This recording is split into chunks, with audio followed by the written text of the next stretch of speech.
Welcome back to the channel, guys. Today we're here in Austin, Texas, and I was checking out the scene, seeing what type of content I might be able to shoot today, and I ran across an Austin legend, a celebrity in Austin that if you've been here for a few years, even a year or two, you probably know who this is. The Rundberg Running Man, Austin Running Man, or the Austin Dancing Man. He's known by a few of these names out here, but he started on Rundberg right in front of the Sonic, delivering inspirational messages, dancing, running back and forth across the street. I think he did this for majority of my high school years, and he's been doing it now for almost 15 years. So we're gonna see if we can get a interview with him shortly. So let's check it out. What's up, baby? You went out to Texas, baby. Your boy here, brother man. Check your boy out on the corner doing this thing. You know where it is, boy. You know where it is, boy. Wait.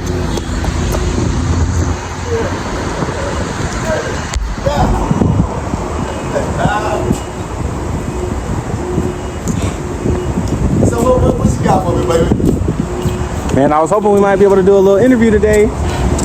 Seeing you out here putting in work. Putting in my work, man.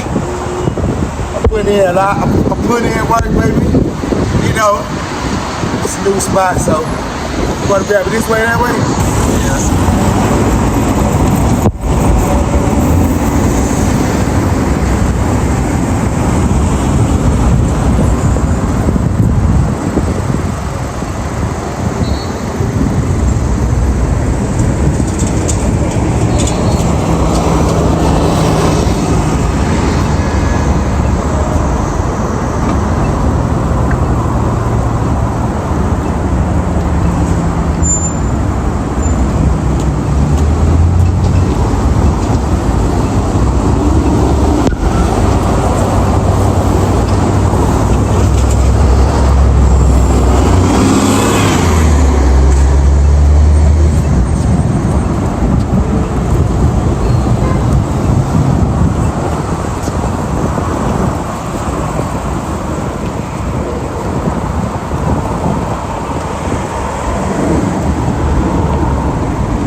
So can you give us your name?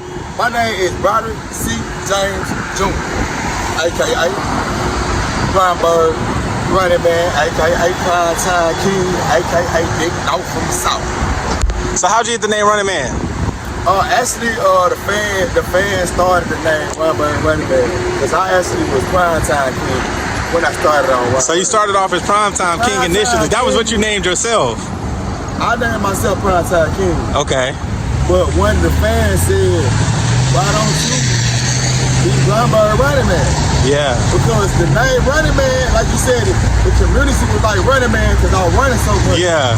So everybody was like Running Man. But then one of the fans was like, why don't you put Rundberg and put that tag on your name, Rundberg Running Man, so you can be the face of the city, face of the north. Yeah, face of the north. Yeah. So that's how the fans made that. Okay. I wanted to be just No, that's good though, because then we can associate you with Northside, with Rundberg, and what you do. Okay, that's lit. Right. All in one. I mean, you a fluke, P-Ville, baby. So you know the north. Yeah. You know what I'm saying? Right there. Yeah, for real, it's the family. Yeah. So how did you come up with the idea to do what you do? What was the inspiration? My father. Okay. My father started me doing Running Man in 1992. Okay. That's when I started doing 1992. So my daddy told me to run. Yeah. Like he told me to run because like when you go through neighborhoods, from where I'm from, bad neighborhoods, he said if you run already, somebody got catch you. You got catch you when you already in full time. Yep. So that's the reason I started doing running. Then I joined the track team, cross country. Yeah. So I was just really adding what my daddy taught me. Okay. You know what I'm saying? I took that running to the next level, you know what I'm saying? Then I got in the military and started running over there too. Yeah. You know what I'm saying? So before I really became running man. Right. I was really just put in the physical training. So that was just in your nature, just kind of who you are. Then you transferred that to how did you actually end up on Rundberg running? See, what the thing is, when I came to Austin, I was already doing it in Marine. Yeah. Via the military. Wow. So like for a hood. Yeah. Like, so for a hood, I was doing like Rancid, 10th Street. That's in like Tulane, right? Right. I was over there doing that. But then I got out the military. I went back home to Atlanta. Yeah. I didn't want to stay. Yeah. I wanted to. Now this is a much bigger city. Branch out. So that was branch out from where I was born in. Right. My daddy told me to come back. Definitely. Austin, Texas, since I already was in Tulane. Right. So then I came, and I already my queen's mom, my ex-wife. Yeah. My queen mom is from Austin. Okay. So she's an Austinite. Okay. Yeah. Queen mom. Yeah. Don't say bad mom. No, facts. Mom. Right. She's the root behind. The inspiration. Yeah, okay. She's the inspiration. That's good. And what year did you start? When I first started in Texas, it was 2000. When I was in Brazil. Yeah. When I came to Rundberg, I promise you I had a word. They say 2003. Do this, do it on Rundberg. I went straight to jail. Yeah. Because I didn't listen to the word that was given to me. The word was, go to Rundberg. I ain't do it. I went to jail twice because I didn't listen to the word. Yeah. That was given to my soul and my spirit.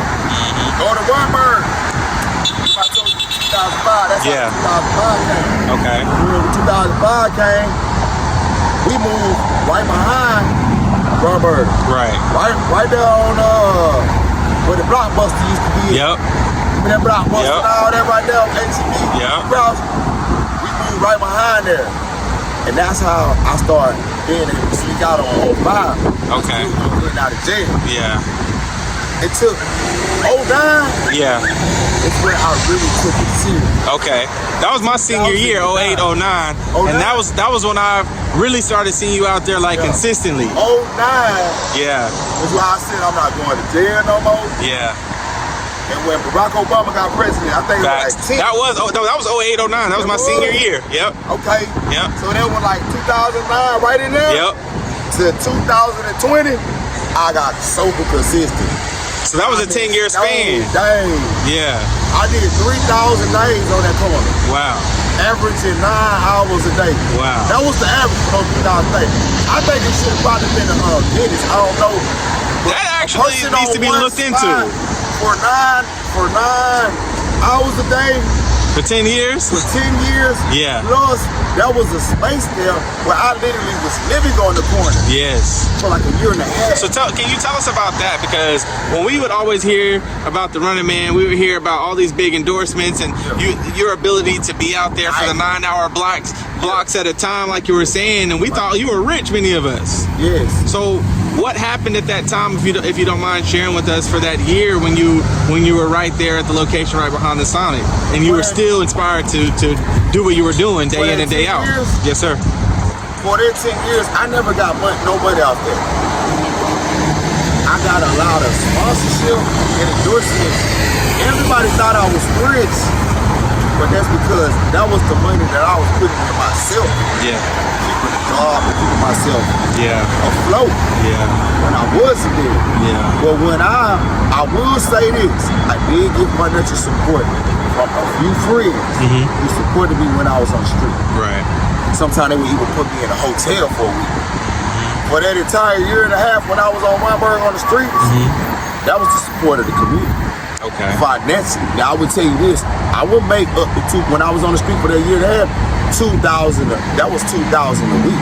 That was supporting on the corner. Yeah. People coming by, break you off. You know what I'm saying? And so I would go to the hotel and stay off the street, but I never had a place to stay for a whole year and a half. So that was just funding your day-to-day, you know? Yes. Yeah, okay. That was funding my day-to-day of operations, and plus I was feeding my children with it. Definitely. So that 2,000 really would go to me.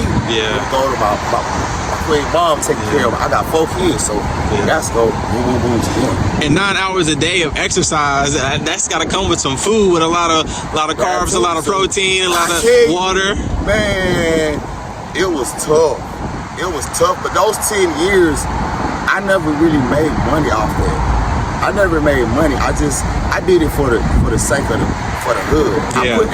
I put the hood on your back. On my back. Like, so when I was making news, it was more for the future of the kids to be like, look, if somebody came from y'all side, Running Man, and you can do the same thing, take the pride he took in your hood to do that. And so that's the real thing. Is the greatest accomplishment is when I see young people tell me they was 8 years old, now they 20.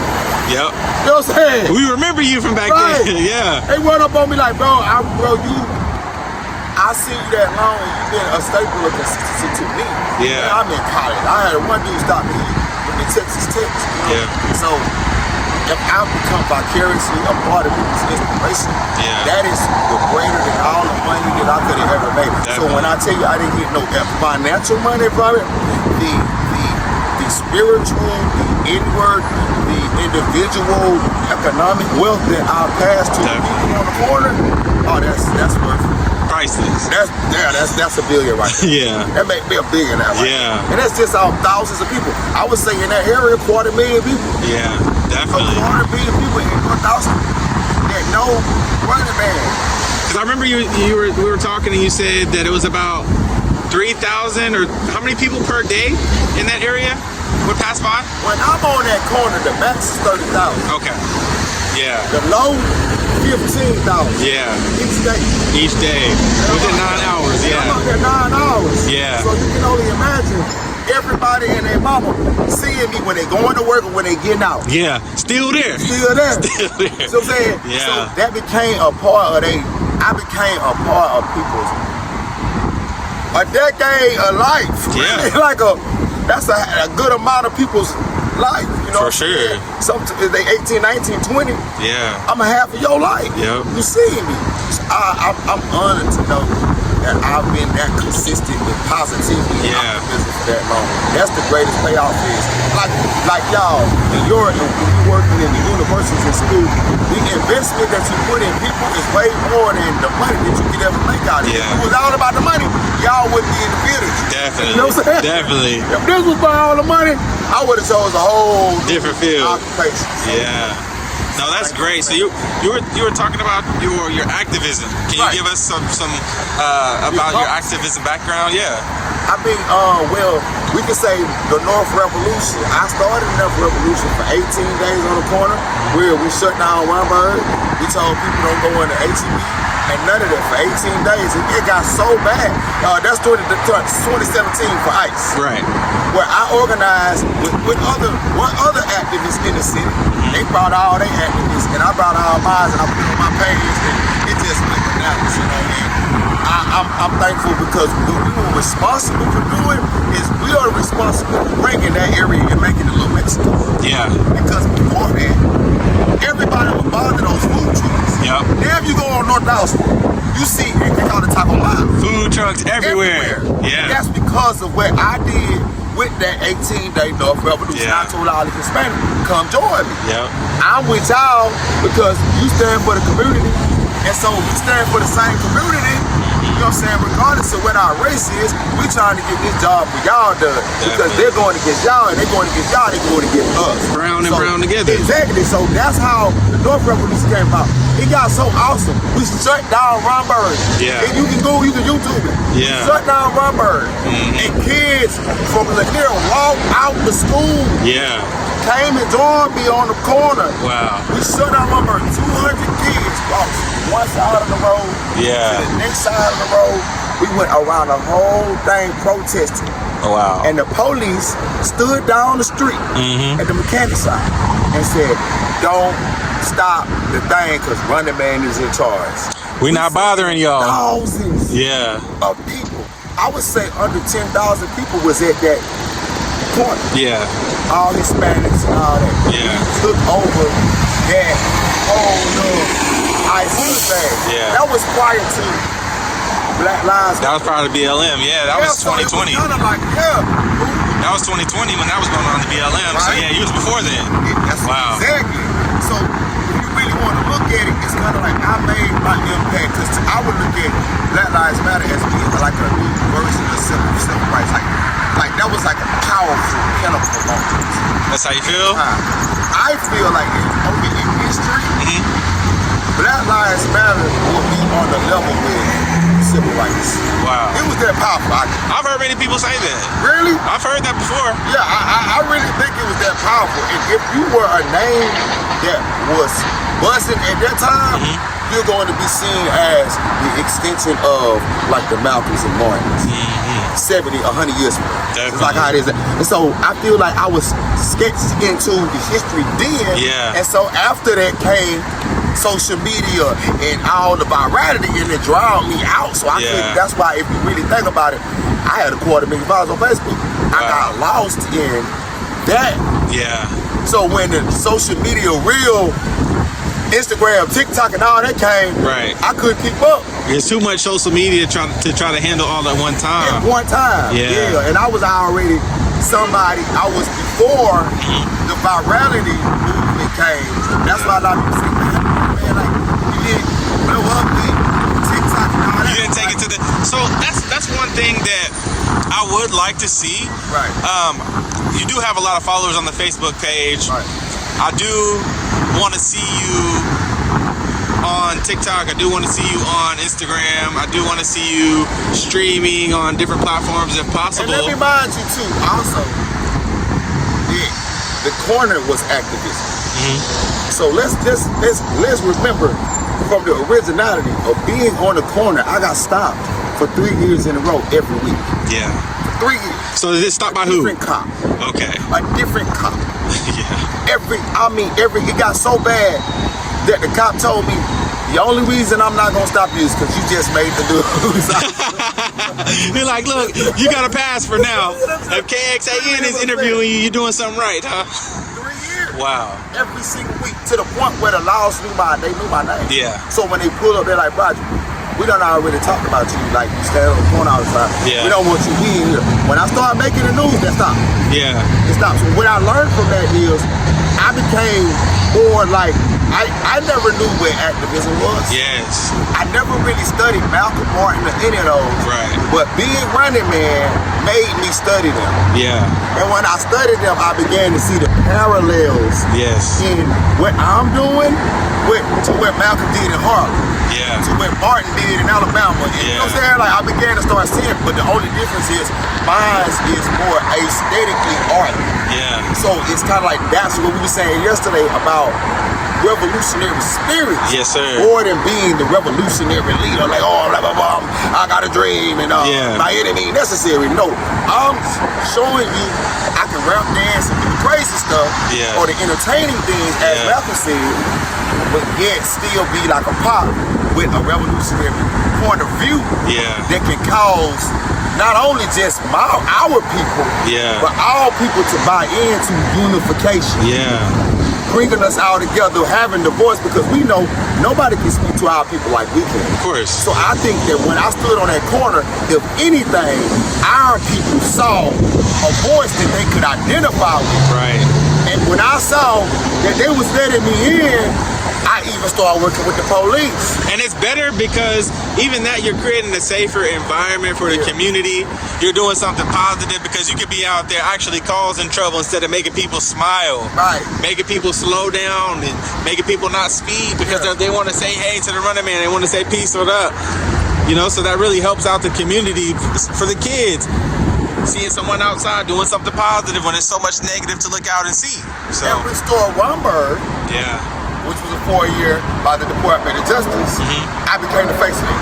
So tell me about Restore Rundberg. I'm not familiar with this. Restore Rundberg was a program the Department of Justice gave to Austin to clean up Rundberg. Yeah. And because I was already starting to be cool with the laws, the laws came back to me and said, why don't you be a part of the Restore Rundberg? Wow. So when they did that, that's how I got my own proclamation. Definitely. Because I said at the meeting, they said, so Running Man, what you think we can do to help the community and what type of event we can do during this process? I said, well, why not? Let's do a march. Yeah. And just call it Running Man. I was just thinking about myself. Yeah. I ain't gonna lie. Because I mean, I saw that it was going to those meetings, very political. Right. You know, a lot of politics, a lot of brass, a lot of people with high rank. I didn't have no high rank. Yeah. I'm just representing. You came in for you, represent the community. I can represent the community. So since you guys want to be about high brass, how about we do this? Let's do the march. I promise you people will show up because they know me. They don't know you guys. They'll feel more comfortable with you there. If you say it's cool, they're going to show up. Exactly. Otherwise, they're like, I'm scared to go. I don't know what's going on there. We had 300 people at the march and 750 people waiting at the Gus Garcia Recreation Center. Well, this was for 4 years. We're responsible for making it. The Resort Lamar made it in USA Today during the time the president's campaign with Hillary Clinton. We was in the front of the magazine. Oh wow! In front of the newspaper while she was in the back. And, that was crazy. Running for president. Wow. Yeah, Restore Rundberg. Okay. So we actually made, I think, and Dr. David Springer from the University of Texas put me in. He made a whole thing and said we need a Running Man on every corner. Yeah. Like this is a UT sociologist. Doctor, who wrote about that. Yeah. So what I did in that community was a definition of activism. Because activism just means being active. Active in the community. Active in the community. Come on. Community engage in your community. Yeah. I think that today we need more community engagers. Yes. Just like we got more entertainers, like you said, more educators. Yep. More thinkers. Yes. Thought leaders. Yes, sir. And we do. Yeah, I love to see. I get mad when people think I'm on the corner just singing and dancing. Yeah. I'm a thought leader, but I'll do this to suck you in. Because now we can have a conversation. Now we can have a conversation. Now you want to know what I'm doing. So now we got to talk. Now that I done drawed you in. Now that I drawed you in, and you swear to God, I'm just crazy. Yeah. Crazy. I understand now how to use. Pop was an actor. Yeah. You use art. Yeah. As some may say as a weapon. Yeah. To cause people to think, to enact that question, that Socratic moment. That's when I'm standing on the corner. I'm trying to enact your Socratic moment where you sit here and say, what the heck is he doing? Because I think the difference between me and Leslie, when we both were protesters, we both fought for something. He fought for the sense of weird. Mine is I give you more of a mystery. Yeah. Weird doesn't make you question it more. Yeah. More people stop me on the corner and ask me, I've been here for a decade. Guess what they still ask me? What are you doing? Hey, bro, what are you doing? Yeah, I see you there a long time. I still don't. See what I'm saying? Yeah. The mystery is what causes them to ask me that question. Yeah. Because that causes them to question themselves as to what they're doing. What am I dedicated to like this man? You know what I'm saying? See, they think I'm crazy. No, you really not asking me what I'm doing. You asking yourself what you're doing when you asking me what I'm doing. Yep. Because you don't know what you're supposed to be doing on this earth because you haven't figured it out. That's and in order to figure it out, you got to be critical with yourself to see, okay, do I actually just want to be known as, and I was saying the other day, a lot of people out here, they're more dead inside than they think they are. Of course. You know what I'm saying? Zombies. But they swear to God that I'm on the corner tweaking out and acting crazy. If you was as free as I would, you would probably be doing cartwheels on the corner. Yeah. But because you are so concerned with what other people think, that confines you to even being free. Yeah. So I'm Gucci. So I know I probably set more people free. Not on a massive level, but on my community level. That's what's important. That's what's more important. That's what's more important. That's the power of activism. Being able to actually reach out and touch you, come have a conversation, come see what's going on with you is important. Oh. That's great work. So let me think.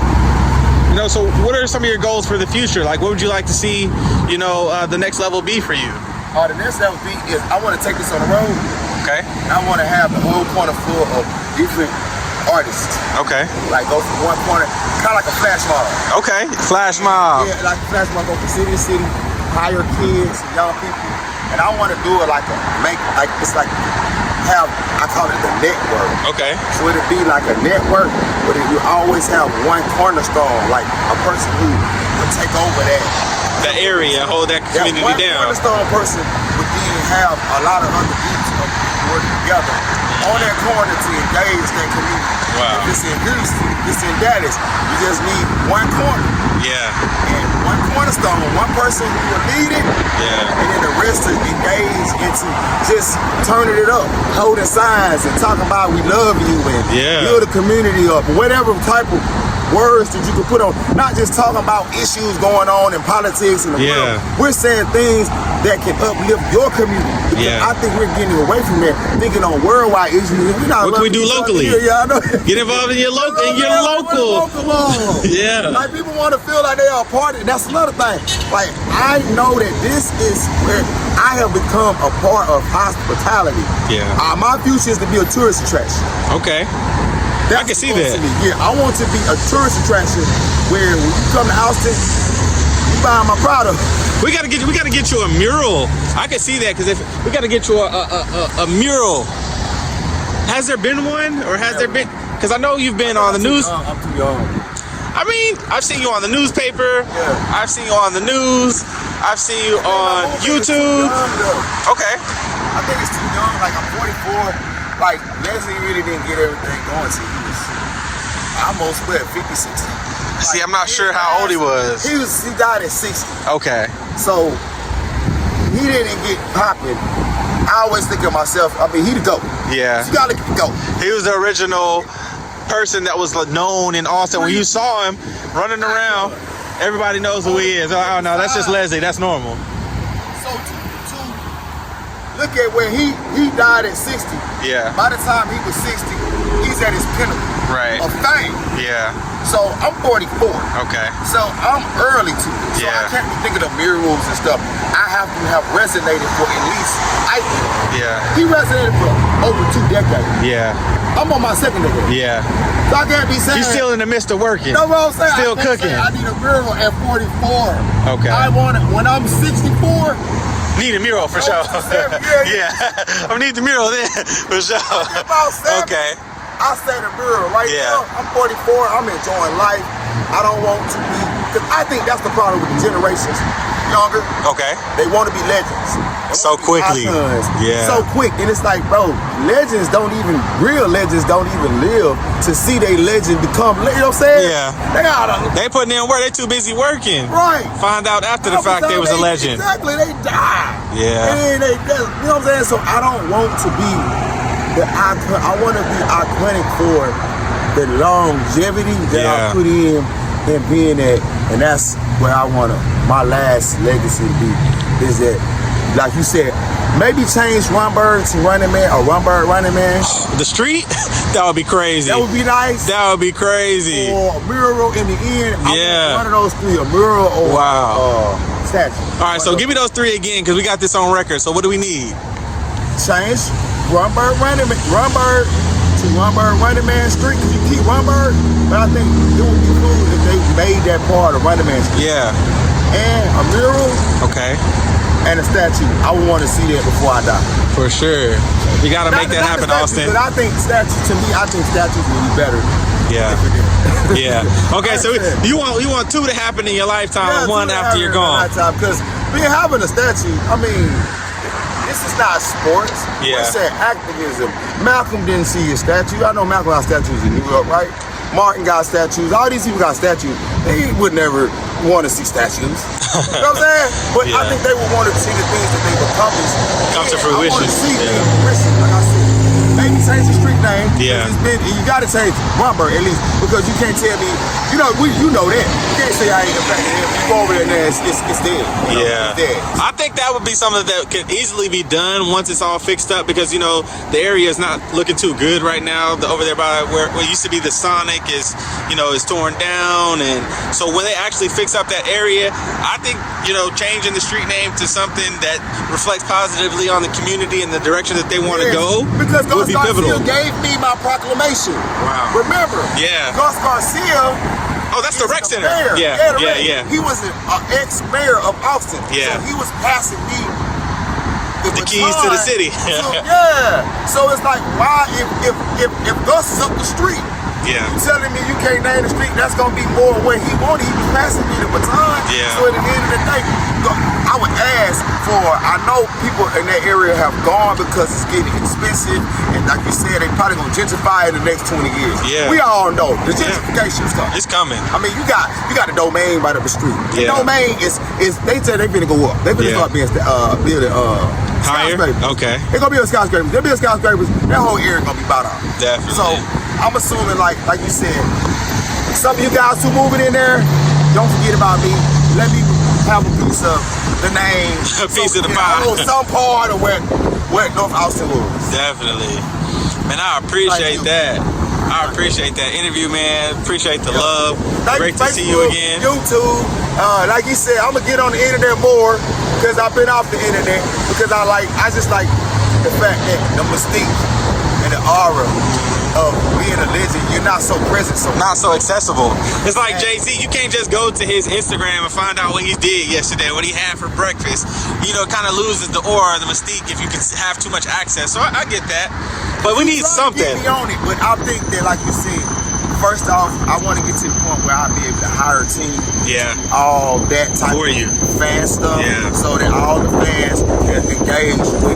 So tell everybody what you're looking for in someone that you would want to run that part of your business for you. Who are you looking for? What type of person? For people who really care about movements that need to get the type of what you're doing. Yeah. Put it out there. If you really have a compassion for real community leaders and movements that really affect your city and your community, come support Running Man.